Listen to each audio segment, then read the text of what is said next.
Hey guys, Valentine's Day was last week, a few days ago, and Michelle and I were just talking about relationships in general, marriage specifically, and really our heart is breaking today because it seems that so many relationships are coming under attack. So I hear about so many broken relationships and strained relationships, and it just seems like we've forgotten how to do relationships well. And so we just started talking about let's get back to the Bible, let's look at some things, let's look at what it takes to have good relationships. I mean, walking in love.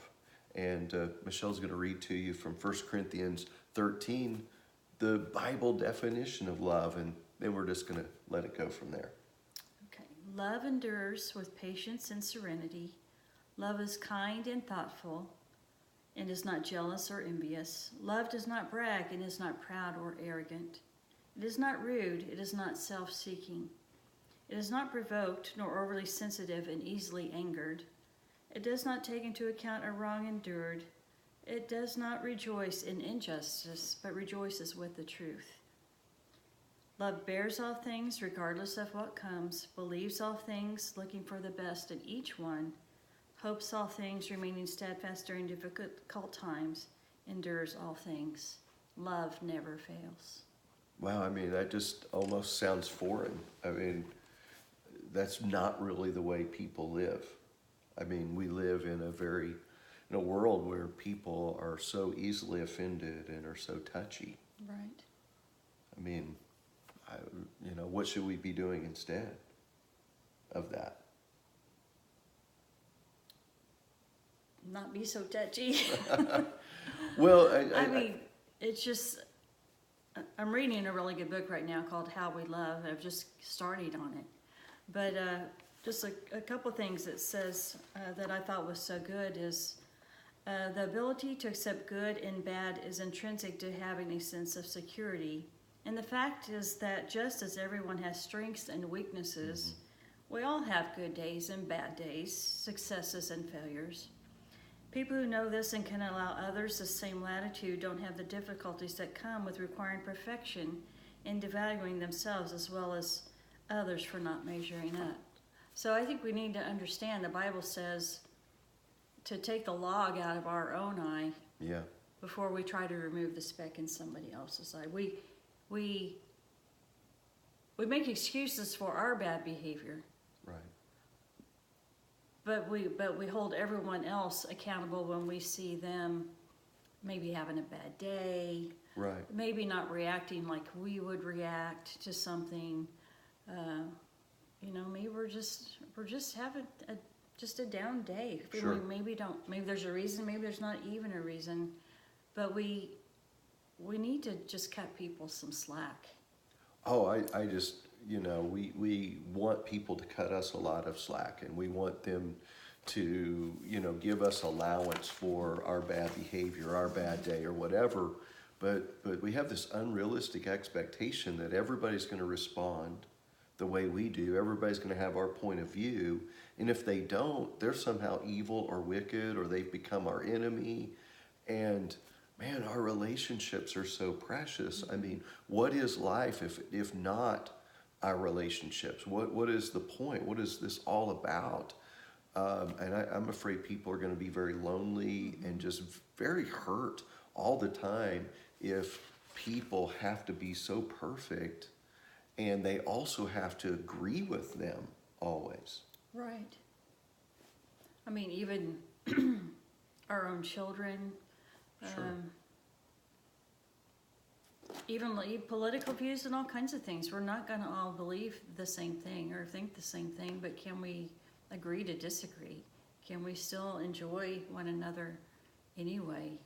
And can we, if we have a problem with someone, can we actually just really go to that person? Right. Like the Bible actually says to do, and work it out with them instead of trying to bring harm to that person by telling a lot of people what that person did to you or what you think they did to you that maybe they didn't even do or didn't even realize they did. And I just reminded of our pastor when we got married. Brother Don Palmer, I think, really gave us some really great advice. And he said, whenever you and Stan are having a problem, because you will have problems, you know, we disagree on things. We've been married 37 years. Believe it or not. We still don't agree on everything. Still don't. Still don't agree on everything. But he said, don't go to your family. Right. Or, you know, probably even like your closest friends, because more than likely you'll work it out. Hopefully.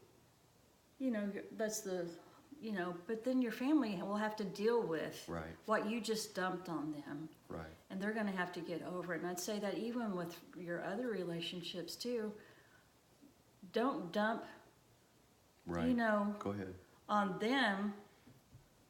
You know, go to the person that can actually do something about whatever it is you're dealing with, because you might destroy relationships and friendships because of your behavior of not doing things the biblical way. And that's serious. It is. I mean, there's something wrong in me when I have to get you to agree with me that a third person is this evil, horrible, terrible person.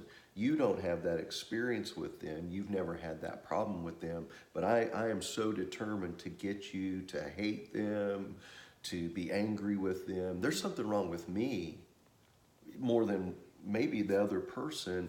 And then, quite frankly, there might be something wrong with you for you just to sit and listen to all that. Right. And just jump to conclusions. I mean, we live in a world, I mean, you know, there's a recent thing in the news in Chicago where maybe somebody staged an attack that didn't happen. We don't know.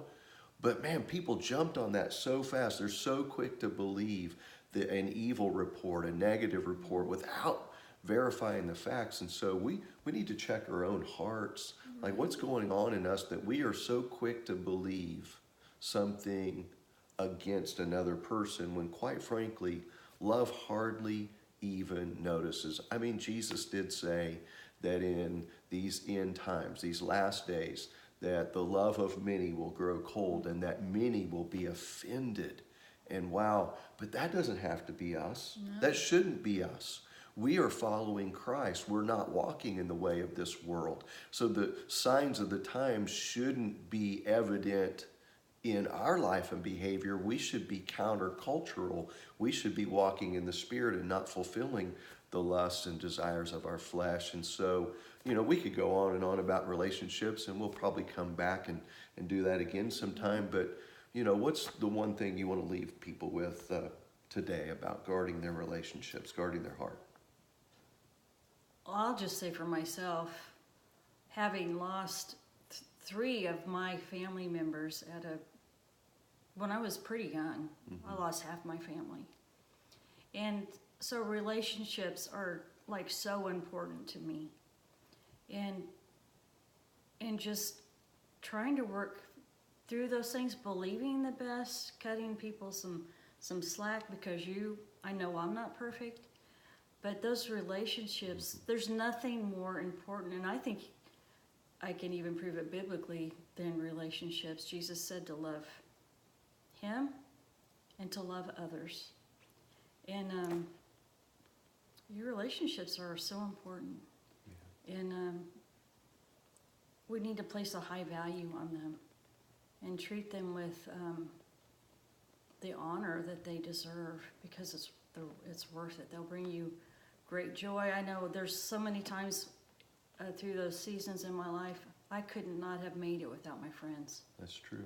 And my other family relationships, because they strengthen me so much. And I also like to just have fun. Yeah. And you have to have friends. Yeah. To have fun. And so, I don't know, they're so important and so precious. And I just want you to really think about it when you're thinking about walking away from a friend or your husband or your kids. Obviously, there's extreme cases of abuse. Sure. We're not talking about those situations, but make sure you value the people that God has placed in your life. Yeah, that's good. Don't let Satan or other people destroy those vital, important relationships in your life. Hey, thanks guys for listening. We'll see you again next